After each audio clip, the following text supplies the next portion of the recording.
एक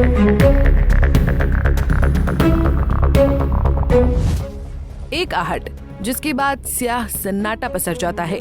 डरावनी जूतों की टाप सुनाई पड़ती है। ऐसा लगता है कि कोई हमारी ओर बढ़ता ही आ रहा है। अचानक से एक भयावह शक्ल में हमारे सामने आकर हमें निगल जाएगा। उसके लंबे लंबे नाखून होंगे, खबीस के जैसे दांत होंगे। बस आने ही वाला होगा। गेट धड़ाम से खुल चुका है। सूखे पत्तों के साथ फड़फड़ाती हवा अंदर आने लगी है। खिड़कियां लड़खड़ाने लगी हैं। आहट सुनाई दे रही है। देखो, कोरोना आ गया है। जैसे केकड़े की तरह हमारी तरफ बढ़ता चला आ रहा है। देखो देखो, एक बार फिर करीब आते आते कितना विकराल हो गया है। एक बार फिर अभी तक देश भर में 11 लोगों को निगल चुका है। 1000 से ज्यादा लोगों के अंदर प्रवेश कर गया है। बस थोड़ा और एक सुनामी आ जाएगी, सूखा पड़ जाएगा, गलियों में सन्नाटा पसर जाएगा। पुलिस और एम्बुलेंस की गाड़ियों के हॉर्नों की बस आवाजें सुनाई देने लगेंगी। लॉकडाउन लग जाएगा। लेकिन ये सब तब होगा जब हम और एहतियात नहीं बरतेंगे, क्योंकि भारत में एक बार फिर कोरोना ने दस्तक दे दी है। 27 मई 2027 की सुबह 11:33 तक की अपडेट के अनुसार देश में कोरोना वायरस के मामलों की संख्या करीब 1047 हो गई है। सबसे ज्यादा 430 एक्टिव केस केरल में है। महाराष्ट्र में 208, दिल्ली में 104 और गुजरात में 83 केस है। कर्नाटक के 80 केसों में से सिर्फ 73 बेंगलुरु में है। वहीं महाराष्ट्र, राजस्थान, पश्चिम बंगाल, कर्नाटक और मध्य प्रदेश में कुल 11 मरीजों की मौत हो चुकी है। इनमें से 9 की मौत एक हफ्ते के भीतर हुई है। कोरोना से सबसे ज्यादा 5 मौतें महाराष्ट्र में हुई हैं। ठाणे में सोमवार को एक महिला की मौत हुई। स्वास्थ्य एवं परिवार कल्याण मंत्रालय के मुताबिक पिछले एक हफ्ते में 787 नए मरीज दर्ज किए गए हैं। Indian council of medical research यानी कि ICMR के डायरेक्टर डॉक्टर राजीव बहल ने बताया कि अभी तक देश में 4 वेरिएंट मिले हैं। इनमें LF7, XFG, JN1 और NB181 वेरिएंट शामिल हैं। हमने सीक्वेंसिंग, तीसरी चीज़ होती है कि हम देखना चाहेंगे कि कौन सा वेरिएंट आया है, क्या वो कोई अलग वेरिएंट तो नहीं है।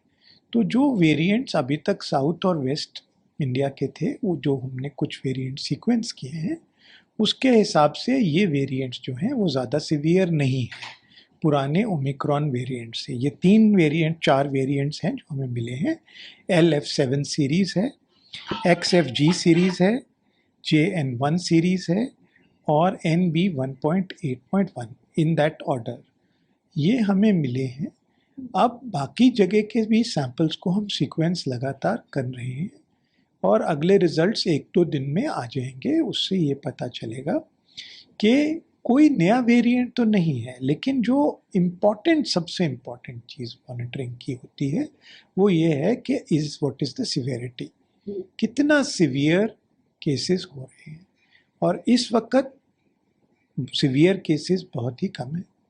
और इस वजह से मैं ये कहना चाहूँगा कि जो आपका प्रश्न था कि क्या हमें बहुत चिंता करने की ज़रूरत है, जनता को उस तरह की चिंता करने की ज़रूरत नहीं है। विजिलेंट ज़रूर सरकार और सारी एजेंसीज उस पर विजिलेंट हैं, देख रही हैं कि क्या सिचुएशन बनती है। डॉक्टर बहल जो सबसे जरूरी बात आपको बता रहे हैं वो हम आपको पहले ही बता चुके हैं कि सबसे पहले तो आपको घबराना नहीं है, बस सावधानी बरतनी है।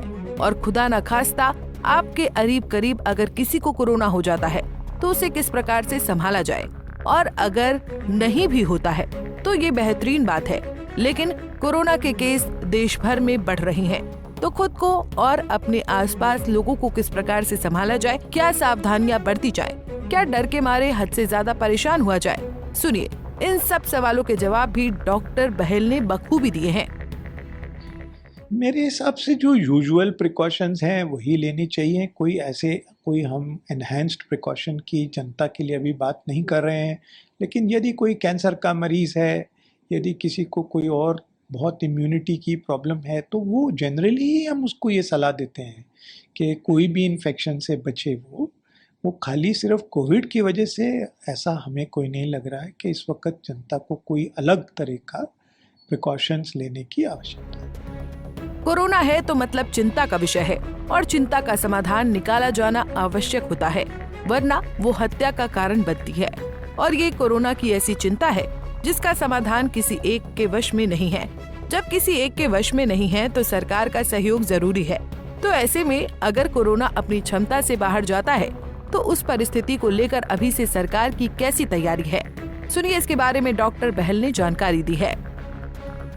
अगर ज़रूरत पड़ती है और अगर मान लीजिए कि सिवियरिटी होती है, उस समय पे दो चीज़ें होती हैं कि क्या पुरानी वैक्सीन काम करेगी उस सिवियरिटी को कम करने के लिए, या कि हमें कोई नए वेरिएंट अगर ऐसा आया, भगवान ना करे कभी ऐसी सिचुएशन हो कि कोई नया वेरिएंट आ जाए, तो हमारे पास वो भी एबिलिटी है कि हम नई वैक्सीन बहुत ही जल्दी तैयार कर सकते हैं। अब हमारे पास कुछ ऐसे प्लेटफॉर्म्स हैं जिसके ऊपर कुछ भी नई वैक्सीन, कोई भी नया वेरिएंट अगर ज़रूरत पड़े, पर मुझे नहीं लग रहा कि इस वक्त कोई ज़रूरत है, लेकिन तैयारी करना सबसे ज़रूरी है।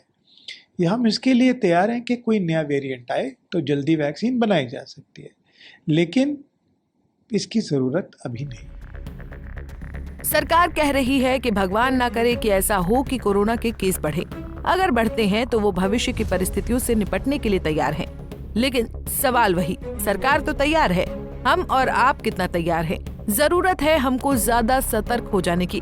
हमारे हक के लिए बेहतर यही है, क्योंकि प्रकृति से प्रलय की आहट बार बार सुनाई पड़ रही है और तब भी हम प्रकृति से खिलवाड़ करते ही चले जा रही हैं। कोरोना उसका जीता जागता एक नमूना है। Bureau report, Punjab Kesari TV.